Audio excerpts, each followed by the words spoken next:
السلام عليك یا رسول اللہ.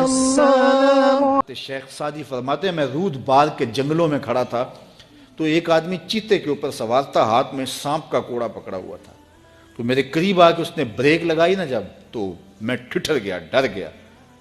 تو وہ مسکرا کے کہنے لگے، وہ صاحب جو چیتے پہ سوار تھے، سعدی ڈر گئے ہو؟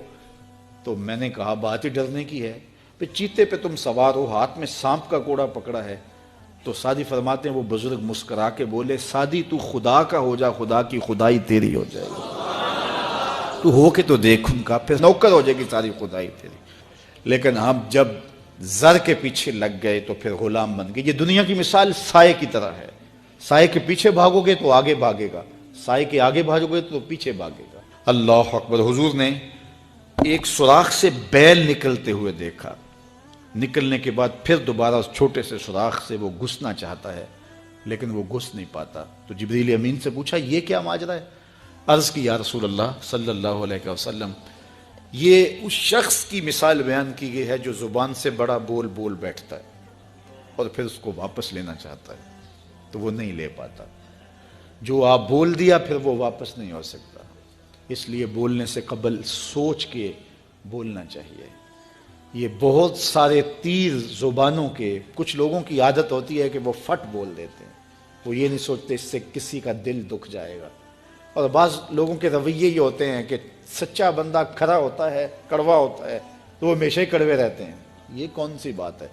رسول اللہ سے بڑا سچا کوئی نہیں تھا، حضور سے میٹھا کوئی نہیں تھا. تو یہ کیا بات ہوئی کہ یہ خیال کر کے کہ میں سچا ہوں اور کڑوا ہوں، ہر وقت زہر اگلتے رہو، لوگوں کی عزتیں اچھالتے رہو، لوگوں کی آبروؤں پہ حملہ کرتے رہو کہ میں سچا ہوں اور سچا بندہ کھڑا ہوتا ہے بات کر دیتا ہے.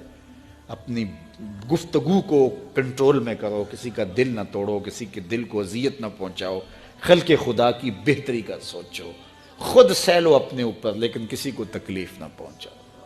اللہ کے محبوب علیہ السلام جب ناراض ہوتے تھے تو اللہ کے محبوب علیہ السلام کے چہرے سے صحابہ پہچانتے تھے کہ حضور غصے میں ہیں. کوشش حضور کی ہوتی کہ کچھ نہ کہا جائے، اور اگر حضور علیہ السلام کچھ کہنا چاہتے تو پھر آقا کریم علیہ السلام اجتماعی طور پہ کہتے ہیں کہ بعض لوگوں کا یہ خیال ہے ایسا نہیں ہے ایسا ہے، تاکہ اس کو دیکھو. کئی لوگ بھرے مجمع میں ایک شخص کو ٹارگٹ کرتے ہیں، ایسا کرنے سے اس کی عزت ہی باقی نہیں رہتی. اللہ کے محبوب ایسا نہیں کرتے تھے. جب کسی کو کہنا ہوتا تو بھرے مجمع میں حضور کہنے کی بجائے حضور ایک ویسے بات کرتے کہ بعض لوگ ایسے کرتے ہیں، بعض ایسے کرتے ہیں، ایسے نہیں کرنا چاہیے، اور جس کا ماجرا ہوتا وہ سمجھ جاتا.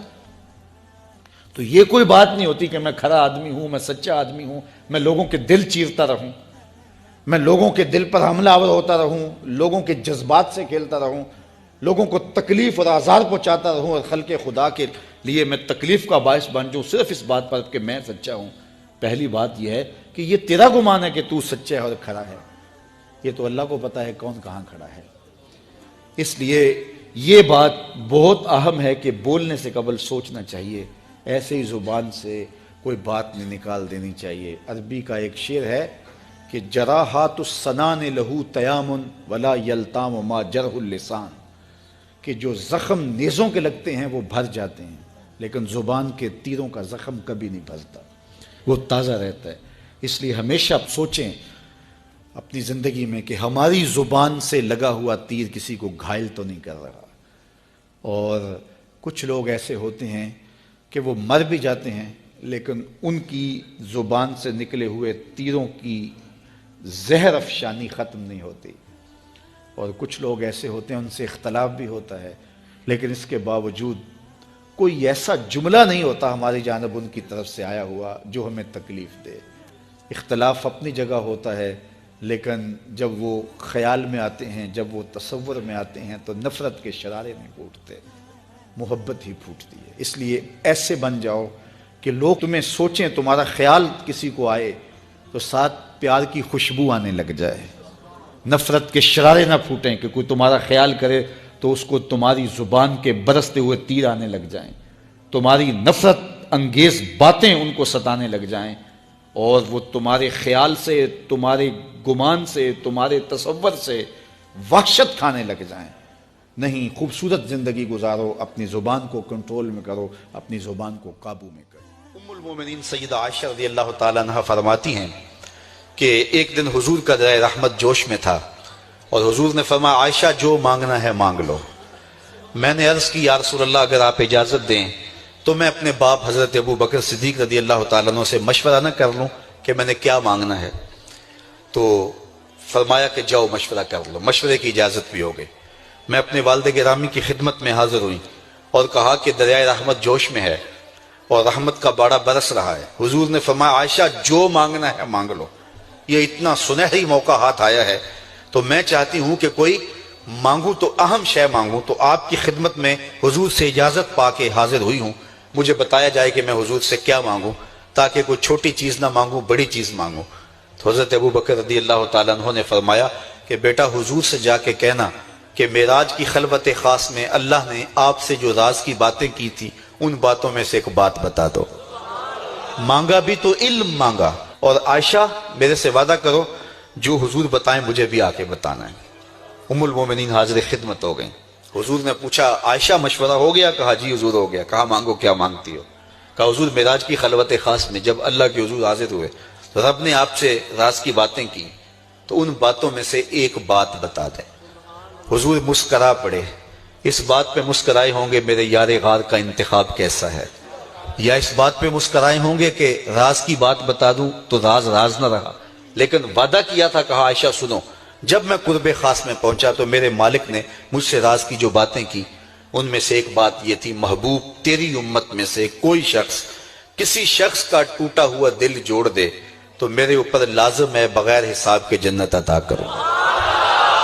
ام المومنین بہت خوش ہوئی اور اپنے والد گرامی سیدنا ابو بکر صدیق رضی اللہ تعالیٰ عنہ کے پاس آئیں اور ساری کہانی سنائی۔ بہت خوش تھی، لیکن حضرت ابو بکر صدیق رضی اللہ تعالیٰ عنہ نے سنا تو رونے لگے۔ تو ام المومنین سیدہ عائشہ رضی اللہ تعالیٰ عنہ نے عرض کیا میرے والد گرامی یہ بات رونے والی تو نہیں ہے، ہم بسا اوقات کسی دکھی کے کام آ جاتے ہیں، کسی کا دکھڑا بیٹھ کے سن لیتے ہیں، کسی کی ڈھارس بنا دیتے ہیں، کسی کے کام آ جاتے ہیں، یہ تو بخشش کا بہانہ ہاتھ آ گیا اور آپ اس پہ رو رہے ہیں۔ تو فرمانے لگے عائشہ اس کو معکوس بھی پڑھو، تصویر کا دوسرا رخ بھی دیکھو، اگر کوئی شخص کسی کا ٹوٹا ہوا دل جوڑ دے تو بغیر حساب کے جنت میں جائے گا، اس کا دوسرا رخ یہ ہے اگر کوئی کسی کا دل توڑ بیٹھے تو سیدھا جہنم میں جائے گا۔ میں اس بات پہ رو رہا ہوں کہ ہم سے کسی کا دل نہ ٹوٹ گیا ہو۔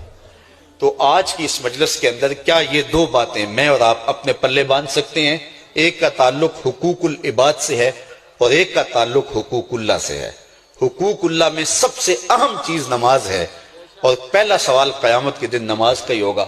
بلکہ حضور نے معراج میں جو مختلف مظاہرے دیکھے ان میں ایک چیز یہ بھی دیکھی، کچھ لوگوں کے سر پتھر سے کچلے جا رہے تھے، پھر صحیح ہو جاتے، پھر کچلے جاتے۔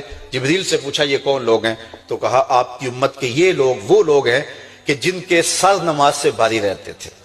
نماز کا کہو نہ بے نمازی کو، تو وہ پہلا بہانہ تو یہ لگائے گا کہ میرے کپڑے ٹھیک نہیں ہیں۔ میرے بزرگ فرمایا کرتے تھے تیرے کپڑے کیسے پاک ہو سکتے ہیں؟ تو رب کے حضور جھکنا نہیں جانتا، آ اس کے حضور جھکنا سیکھ لے، وہ تیرا لباس بھی پاک کر دے گا، تیرا دل بھی پاک کر دے گا۔ تو دوسرا بہانہ ہے، دوسرا بہانہ یہ ہوتا ہے کہ ہفتے کو شروع کروں گا جی، پہلی تاریخ سے شروع کروں گا۔ یہ وہ بندہ کہہ رہا ہے، ہفتے کا وقت وہ دے رہا ہے جس کے پاس ایک لمحہ بھی اپنا نہیں ہے، جس کو یہ نہیں پتا کہ اٹھنے والا اگلا قدم کہاں ہوگا۔ وہ کہتا ہے انشاءاللہ ہفتے سے شروع کروں گا، فجر سے شروع کروں گا۔ میاں اللہ کے حضور بلاوا 5 وقت ہمیں آتا ہے، حی علی الصلاۃ حی علی الفلاح۔ کتنے بدبخت ہیں کہ جو اس پکار پہ اٹھ کے اس کے حضور حاضر نہیں ہوتے۔ 5 گانا نماز شعار زندگی بنا لو، اور ہم یہ پکا عزم مصمم کر کے اٹھیں، اتنے زور سے ہم ارادہ کریں کہ شیطان بھاگ جائے، ہماری ہوا سے بھی بھاگ جائے۔ یہ تو اتنے پختہ ارادے کے ساتھ عزم کر کے جو ہے وہ آج ارادہ کر کے یہاں سے نکلے ہیں کہ وہ فجر کے وقت ہمیں بہکانے میں کامیاب نہ ہو، ادھر اذان پکارے ادھر ہم دوڑتے ہوئے اللہ کے گھر کی طرف پلٹ آئیں۔ ہم یہ عزم کریں کہ آج کے بعد نماز نہیں چھوڑیں گے۔ اللہ مجھے آپ کو 5 گانا نماز کی توفیق نصیب کرے، اور ہمیں توفیق نصیب کرے کہ ہم کسی کے دل شکستگی کا سامان نہ کریں۔ ٹوٹے ہوئے دل جوڑ سکیں تو ضرور جوڑیں، اور کسی کا دل توڑنے سے ہم گریز کریں اور اپنی زندگی کو ایک خوبصورت پیرائی کے اندر گزارنے کا ارادہ کریں۔